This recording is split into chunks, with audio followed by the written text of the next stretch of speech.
आज का युग पैसे के पीछे इतना भागने लगा है कि बच्चा सिर्फ और सिर्फ जब किसी कॉलेज में एडमिशन लेता है तो पैसा को टारगेट करता है, प्लेसमेंट को टारगेट करता है। देखो, पढ़ाई का मतलब ही होता है अपने पैर पे खड़ा होना, मतलब अर्निंग करना है। लेकिन अर्निंग का मतलब ये नहीं है कि जब आप किसी कॉलेज में घुसते हो सिर्फ ये सोच के घुसते हो कि हम वहाँ जाएंगे और पैसा तोड़ना शुरू करेंगे, पैसा बरसने लगेगा और हम जाके उस पैसे को लूटने लगेंगे, बैग में भरने लगेंगे और बहुत हाई पैकेज का जॉब करेंगे। इन द मीन टाइम होता है क्या है कि कभी कभी आपको आशा के अनुरूप फल मिल भी जाता है और कभी कभी नहीं भी मिलता, और ज़्यादातर लोगों को उतना हाई पैकेज का जॉब नहीं हो पाता है। तो क्या होता है कि जो स्टूडेंट होता है, बच्चा होता है, जो इसने ये सपना देखा था कि बहुत हाई पैकेज का जॉब लेंगे, उसका वो सपना टूटने लगता है। और जब उसका सपना टूटने लगता है तो अंदर से टूट जाता है, फिर जाके गलत कदम उठा लेता है, खा के पी के सो के लटक जाता है, जो सरासर सरासर गलत है।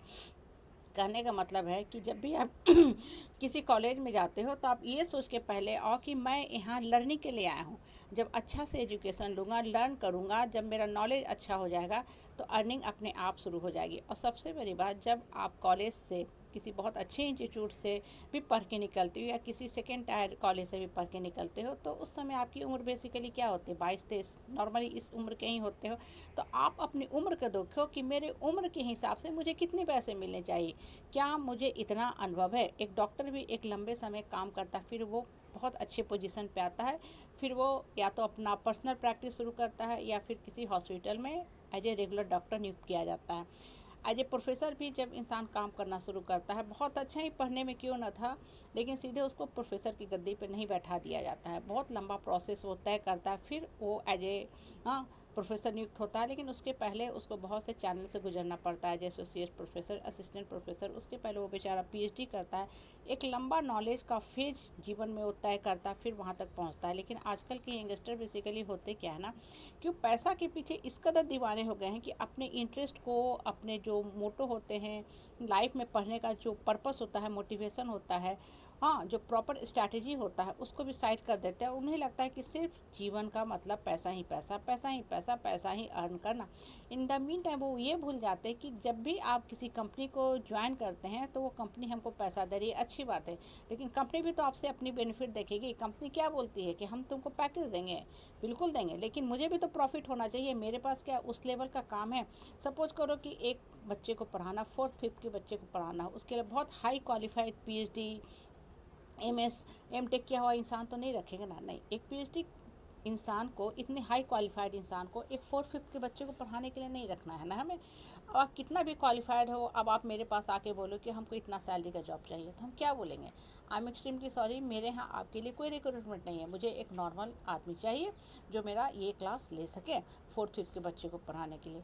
देखो, पैसा कमाना बहुत अच्छी बात है, पैसा जब कमाएंगे तभी तो सुंदर भविष्य का निर्माण करेंगे, आगे और हायर स्टडी करेंगे। लेकिन सिर्फ और सिर्फ पैसा ही कमाएंगे तभी हम खुश रहेंगे, वो फिर दुखदाई हो जाता है। और यही कारण होता है आज के टाइम में सोसाइटी का, क्योंकि हम जीवन का मोटो मकसद नहीं समझ पाते हैं और हम एक गलत सपना देखना शुरू करते हैं। देखो, जब सपना गलत देखोगे ना तो आपके मन के अंदर कुंठा का भाव आएगा ही। और होता क्या है ना कि पहले लोग जीवन जीते थे तो मान के चलते थे कि हमको इतने सैलरी पे जीवन चलाना, एक हाथ आपके बंधे होते थे, ठीक है। तो हाथ बंधे होते थे तो आपके खर्च भी लिमिटेड होते थे, उसमें से आप सेविंग भी करते थे। और आजकल क्या होता है कि बहुत अनलिमिटेड पैसा आपको मिलना शुरू होता है बहुत कम एज में। तो चूंकि पैसा आपको बहुत ज़्यादा मिलने लगा तो आपके हाथ भी खुल गए, आपने महंगे गाड़ी ले लिए, घर ले लिए, मोबाइल ले लिए, प्लेन से यात्रा करने लगे।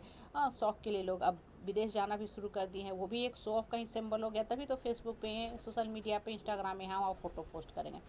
अब मान लो एकाएक मंदी आती है, रिसेशन आता है, कुछ प्रॉब्लम आती है, आपको जॉब से हटा दिया जाता है, लेकिन आपने खर्च इतना हाई कर दिया है कि आपको सारे खर्च को मेंटेन करना बड़ा दिक्कत होने लगता है। तो इस केस में कम पैसा आपको मिलना शुरू होता है तो आपको बेचैनी लगने लगता है, आपको लगता है अरे ये क्या हुआ, मेरे हाथ से तो पैसा सरक रहा है, कुर्सी सरक रहा है। तो मन के अंदर एक के बाद निगेटिव भावना इस कदर घर करने लगती है कि फिर भी स्टूडेंट जाके गलत कदम उठाना शुरू कर लेता है। उसे लगता है मेरा पढ़ने का कोई पर्पस ही नहीं है, क्योंकि अब तो मुझे इतना अच्छा जॉब मिलेगा ही नहीं। देखो, पैसा अच्छी बात है, लाइफ में अप्स एंड डाउन सारा फेज लगा रहता है। आज हमको ये जॉब मिला, इस जॉब को लेके भी खुश हैं, कल हमको कम का मिलेगा, उसमें भी हम खुश रहेंगे।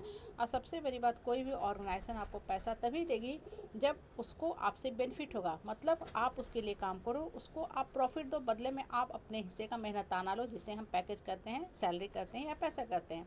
इस जीवन को स्टेबिलिटी के साथ जियो, जीवन का रियल पर्पस समझो, तब जाके पैसा कमाओ।